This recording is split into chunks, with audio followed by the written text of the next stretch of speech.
ก็บ้านเฟอร์เอาพิภพโลกต่างมูลหักใบจะบิบะในក្នុងការប៉ាន់ស្មានមែនតើនៅក្នុងការបញ្ចប់ទៅលើសង្គ្រាមអ៊ីស្រាអែលនិងអ៊ីរ៉ង់មួយនេះអញ្ចឹងហើយទើបធ្វើឲ្យតាក់ទងព្រឹត្តិការណ៍មនុស្សចេះតែបង្កក្តីព្រួយបារម្ភសម្រាប់អ្នកវិនិយោគទៅលើទីផ្សារនេះតែម្ដង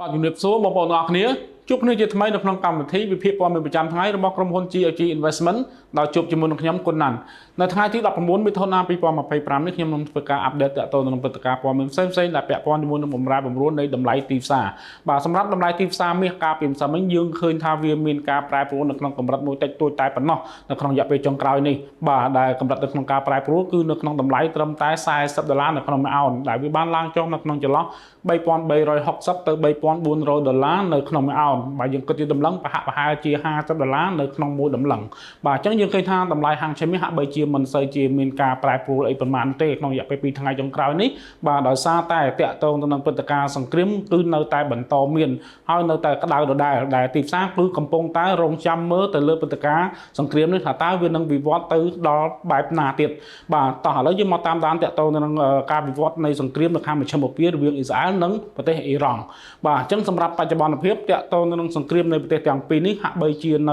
តែកំពុងបន្តមាននៅតែផ្លោងគ្រាប់មីស៊ីលដាក់គ្នាទៅវិញទៅមកក្នុងរយៈពេលជិតមួយសប្តាហ៍ទៅហើយបាទអញ្ចឹងតាក់ទងព្រឹត្តិការណ៍នេះផងដែរក៏បានធ្វើឲ្យតម្លៃហាងឆេមាសគឺវាបានហក់ឡើងមួយប្រាវកាលពីកន្លងទៅរហូតដល់តម្លៃ$3,451នៅក្នុងអោនហើយក៏វាបានធ្លាក់ចុះមកវិញដោយសារតែតាក់ទងនឹងមាន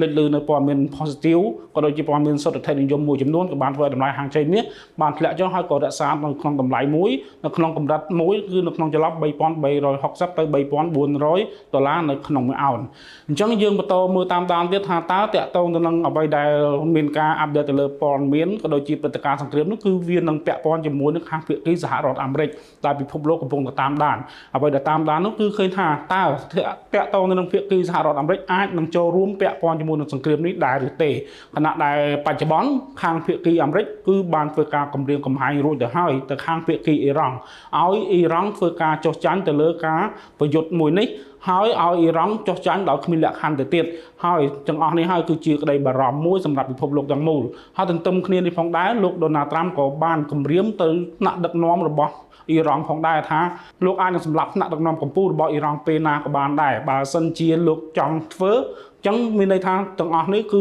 បានបង្កឲ្យវាមានភាពភ័យព្រួយមែនទែនសម្រាប់ពិភពលោកទាំងមូលម្យ៉ាងវិញទៀតសម្រាប់សហរដ្ឋអាមេរិកនិងអ៊ីរ៉ង់ក៏បានធ្វើការគម្រាមក៏ដូចជាពមៀនគ្នាទៅវិញទៅមកផងដែរដោយភាគីអាមេរិកគឺបានគម្រាមទៅខាងអ៊ីរ៉ង់ថាប្រសិនបើអ៊ីរ៉ង់មានការវាយប្រហារទៅលើខាង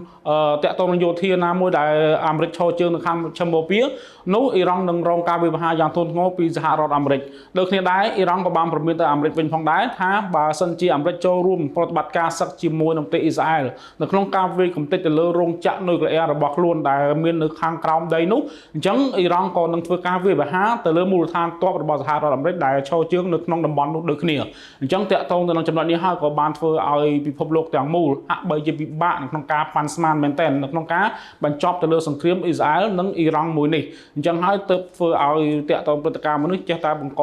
ក្តីព្រួយបារម្ភសម្រាប់អ្នកវិនិយោគទៅលើទីផ្សារនេះតែម្ដងអញ្ចឹងតាក់ទងទៅនឹងចំណុចនេះបើសិនជាតាមរយៈអ្នកវិភាគគឺគេវិភាគឃើញថាគឺវាហាក់បីជាពិបាកនៅក្នុងរកិច្ចបញ្ចប់នៅក្នុងការធ្វើប្រតិបត្តិការសង្គ្រាមជាមួយគ្នាដូច្នេះជុំវិញព្រឹត្តិការណ៍សង្គ្រាមនៅខាងមជ្ឈមបូព៌ានេះគឺយើងអាចយកមកផ្សារភ្ជាប់ជាមួយនឹងទីផ្សាររបស់យើងដែលយើងមើលឃើញថាតាក់ទងនឹងតម្លៃហាងឆេងគឺវាមានការប្រែប្រួលអាស្រ័យទៅលើព្រឹត្តិការណ៍ទាំងអស់នោះដោយភាពមិនច្បាស់លាស់នៅក្នុងលទ្ធផលចុងក្រោយនៃសង្គ្រាមនេះហើយទើបធ្វើឲ្យទីផ្សារវាមានការប្រែប្រួលនៅក្នុងកម្រិតមួយបែបនេះអញ្ចឹងបើសិនវាបន្តបែបនេះតទៅទៀតអញ្ចឹងទីផ្សារអាចនឹងមានការរងឥទ្ធិពលទៅលើអីមួយផ្សេងទៀតក្រៅពីសង្គ្រាមអញ្ចឹងជាក់ស្ដែងដូចនៅក្នុងពេលបច្ចុប្បន្នតម្លៃហាងឆេមាសគឺនៅក្នុងតម្លៃ$3,370នៅក្នុងមួយអោនបាទអញ្ចឹងយើងឃើញថាតាក់ទងនឹងតម្លៃហាងឆេមាសក៏វាកំពុងតែរងចាំទៅលើព្រឹត្តិការណ៍អ្វីថ្មីផងដែរដែលតាក់ទងនឹងព្រឹត្តិការណ៍ផ្សេងៗនោះដែលវាអាចនឹងធ្វើឲ្យតម្លៃហាងឆេវាមានការប្រែប្រួលទៅរកតម្លៃមួយថ្មីបាទហើយមួយវិញទៀតតាក់ទងនឹងព្រឹត្តិការណ៍ព័ត៌មានផ្សេងទៀតក្រៅពីសង្គ្រាមយើងក៏បានដឹងហើយថាតាក់ទងនឹងកិច្ចប្រជុំនៃការសម្រេចចិត្តរបស់ធនាគារកណ្ដាលរបស់សហរដ្ឋអាមេរិកដែលបានចេញផ្សាយការពីយប់មិញនៅវេលាម៉ោង 1 រំលងអធ្រាត្រ ដែលគេបានសម្រេចហើយថាតាក់ទងនឹងអត្រាការប្រាក់របស់ធនាគារគឺគេរក្សាដដែលគឺនៅក្នុងកម្រិត 4.5% ដដែលដែលប្រការនេះគឺបានធ្វើឲ្យតម្លៃហាងឆេងមាសវាមានការធ្លាក់ចុះមកវិញបន្តិចក៏ព្រោះតែប្រាក់ដុល្លារហាក់បីជាវាមានការងើបឡើងតែងើបឡើងនៅក្នុងរយៈពេលខ្លីតែប៉ុណ្ណោះតាក់ទងនឹងតម្លៃមាសដដែលគឺយើងនៅតែអាចមានឱកាសនៅក្នុងការទិញឡើងប្រសិនបើឃើញតម្លៃនេះវាមានការធ្លាក់ចុះនៅក្នុងកម្រិតណាមួយមានន័យថាកាន់តែធ្លាក់កាន់តែមានឱកាសទិញមួយវិញទៀតក្រៅពីតម្លៃហាងឆេងមាសក៏យើងអាចមានឱកាសនៅក្នុងការវិនិយោគទៅលើតម្លៃប្រេងផងដែរដែលតម្លៃប្រេងបច្ចុប្បន្នគឺនៅតែរក្សាតម្លៃខ្ពស់ដដែលស្ថិតនៅក្នុងស្ថានភាពសង្គ្រាមគឺនៅក្នុងតម្លៃ$74នៅក្នុង1បារ៉ែលអញ្ចឹងតម្លៃប្រេងនៅតែអាចមានឱកាសនៅក្នុងការងើបឡើងប្រសិនបើសង្គ្រាមនៅកម្ពុជាមកពីនៅតែបន្តមានអរគុណសម្រាប់ការតាមដានវីដេអូមួយនេះតាំងពីដើមរហូតដល់ចប់បាទសម្រាប់ព័ត៌មានបន្ថែមក៏ដូចជាចំណេះដឹងផ្សេងៗទាក់ទងនឹងការវិនិយោគលើទីផ្សារមួយនេះសូមកុំភ្លេចចំណាយពេល5នាទីជួបជាមួយនឹងខ្ញុំគុណណាន់បាទសូមអរគុណសូមជម្រាបលា